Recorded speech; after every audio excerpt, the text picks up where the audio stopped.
जने पूजा किए मुझे चिन्हिनी कि जानिनी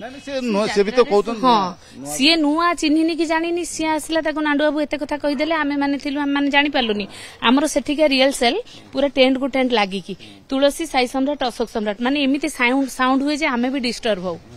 तो से टाइम केतबले कोठी प्रकृत रे सेठी हमर आखड़ाशाल ऑफिस न थाए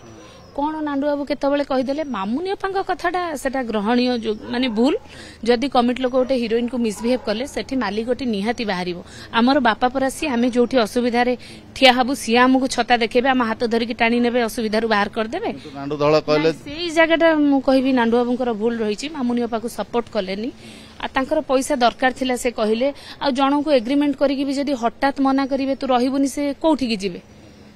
एग्रीमेंट करथिले अशोक सम्राट रहिया पई तांको हठात मना कले नाई तमे रहिबनी सी पुनी जिबे कोठी की तांको परिवार चलिबो केमति से वर्षे पई घरे बसिबे से क्षेत्र रे नांडू बाबूकर भूल रहिछि किंतु पूजा बोली जो जियोटी नांडू बाबूको नारे एलिगेशन आनिछि सेईटा मु कहबी संपूर्ण मिथ्या नरी पंडा को केस रे कोन सेटा आज्ञा उभय आड़ू भूल होइथिबो किए मारिछि कोन करछि हमें देखिने नरी नना पैसा नेकी पुणी फेरैबाटा भूल जदि नांडू बाबू बाड़ैथिबे सेटा भी नांडू बाबूकर भूल सेटा उभय पक्षर भूल।